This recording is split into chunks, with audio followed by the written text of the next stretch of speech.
Hey Booktube, Science Fiction Reads here with another edition of Recent Reads and Book Haul. More new books than I expected. Reading-wise though, I finished, I think I last left off halfway through this 5-book collection of these Professor Jameson stories, his adventures with the robots of Zor, or by Neil R. Jones. Not going to say much about those because I already spoke about them, I think my last two recent reads videos or something.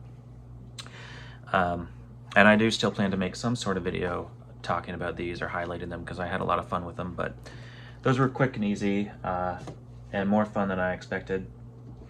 Then I jumped into something completely opposite, Greg Egan's Diaspora or Diaspora. Up until now, I've only read his short stories and one novella, his Foresis, and that was all right. I really enjoy his short stories. His brand of hard SF is hard SF. This was written in, let me see here, 97, I believe, 97. And the virtual realities in this come across as if it was written today. This guy is amazing. The science is like Stephen Baxter, but taken up a notch. A lot of it, most of it, I was lost at times or didn't understand it, but still had a blast reading this. It involves these groups of digital communities basically cloning themselves about 1,000 times and sending themselves to all the nearest stars,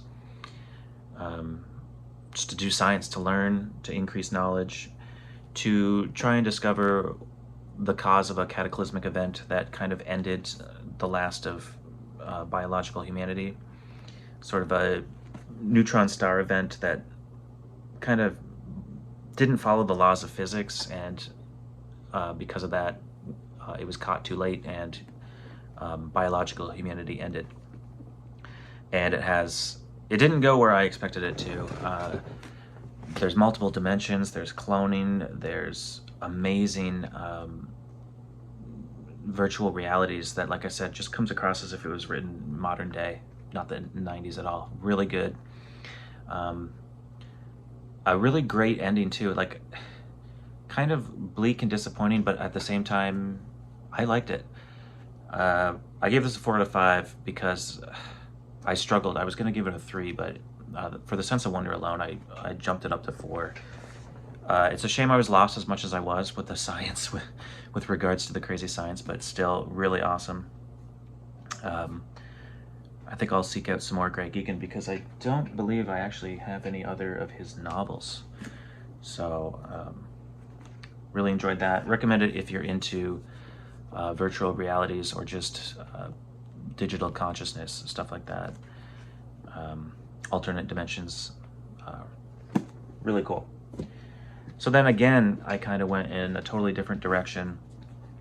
I was not expecting this at all. I can't even really remember why I picked this up, but I've wanted to read Lee Brackett for a while, and I've had this.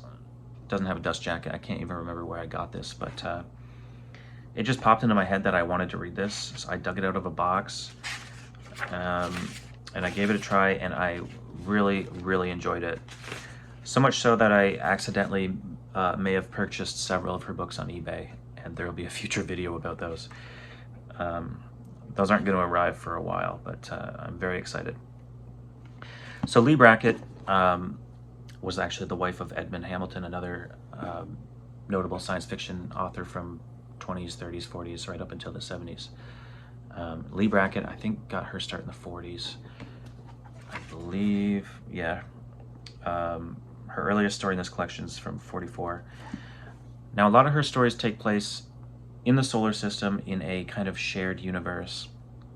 And I really like the pulpy, I guess you could call it a trope now, where all the other planets, you can land on them, you can breathe the air, you can live there. So you've got this solar system-wide community, but all these different cultures. It's very Edgar Rice Burroughs, who was definitely an influence for sure. I'm just beginning my journey, so I don't have much to say about her, but like I said, I bought a bunch of her books, and I'm really looking forward to it. There's these... At first, I feared this might be too much fantasy for me.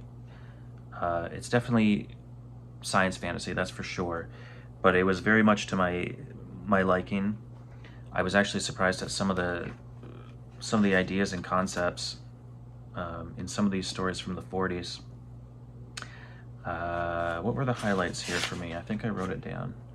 The Last Days of Shandakor were good, where kind of an anthropologist goes to Mars, accidentally discovers the last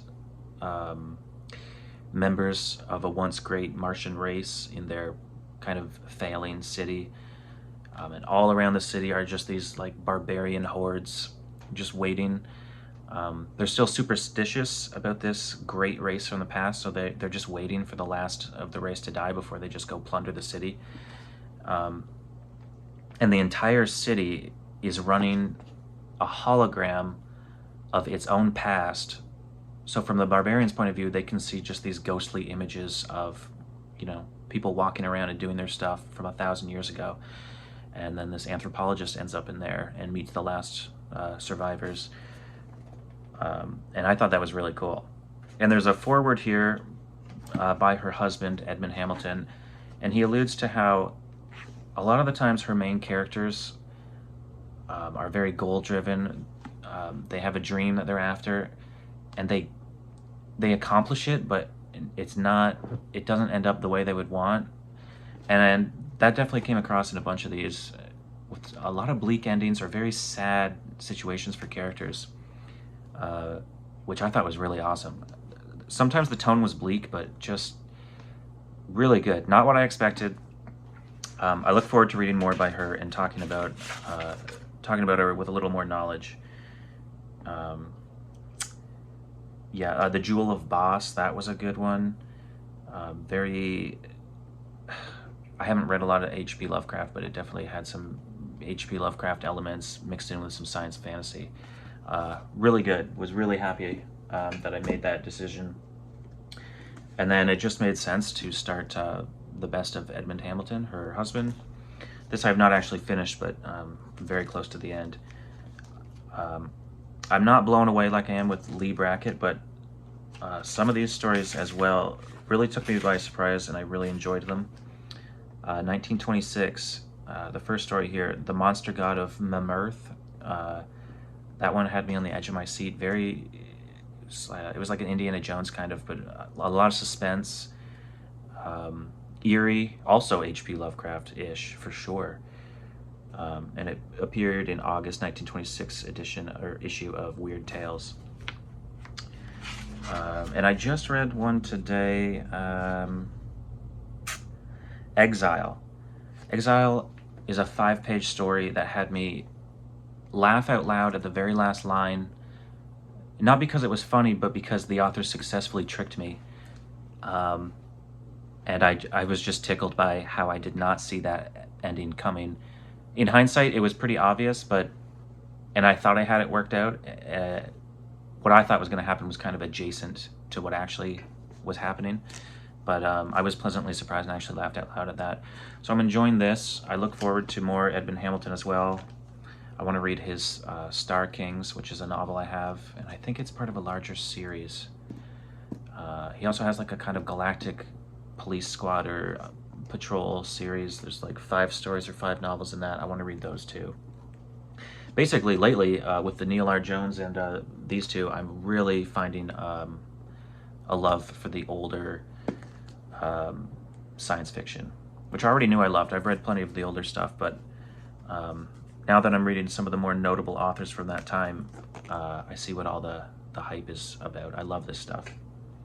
So that's where I'm at with what I've read. Now I know I've said the last couple times I'm not going to have many new books, but a couple things have happened here. This next little batch of books, these were given to me by a coworker, just the magazine of fantasy and science fiction. She says she has 4,000 or 5,000 books, and she's about to move to another province. So asked if I wanted any science fiction or fantasy, and I said yes, of course. So I got a bunch of these, some of which I've already donated to a bookstore because I already had a couple, or there was just nothing in there that I was interested in. And I probably won't pick these up anytime soon because if I'm going to read anything like this, I think I'd rather read my vintage magazines that I got about, oh, I don't know, 5 or 6 months ago. But I'm excited about those too because there's some notable authors in here. And 2 stories I want to read, which maybe I'll talk about in the future. I found this today at a used bookstore where I donated some books. Everything at this place is $1, so here's a Barry and Malzberg collection for $1. What's in here? Scop is the first story, In the Enclosure is the second, and then the title story, On a Planet Alien. I haven't actually heard of any of these 3. Maybe Steve from Outlaw Bookseller will see this and let me know if any of these 3 are notable. But I was happy to find this. I mean, I've never seen this copy before. I actually thought it was just one novel until I got home and looked at it in more detail. I'm gonna skip these for a sec. The first 2 books in a trilogy, or maybe it's more than a trilogy at this point, but something I've wanted to read for a long time. Robert J. Sawyer. This is Hominids.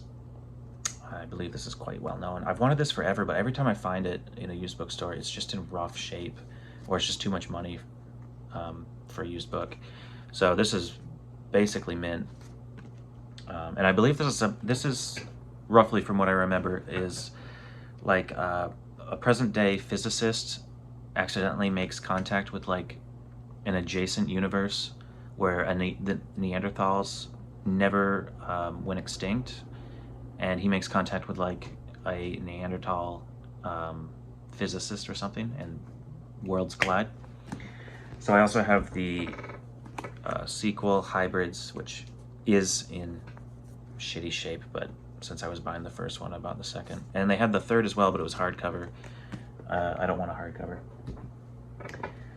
And then a random Gregory Benford and Gordon Eklund. I've never read anything by Gordon Eklund, but If the Stars Are Gods. I don't know much about this. I just thought the synopsis sounded decent. I have quite the Gregory Benford collection at this point. Most of it is just one long series, though. It's called, I think, Galactic Center. Is that what it's called?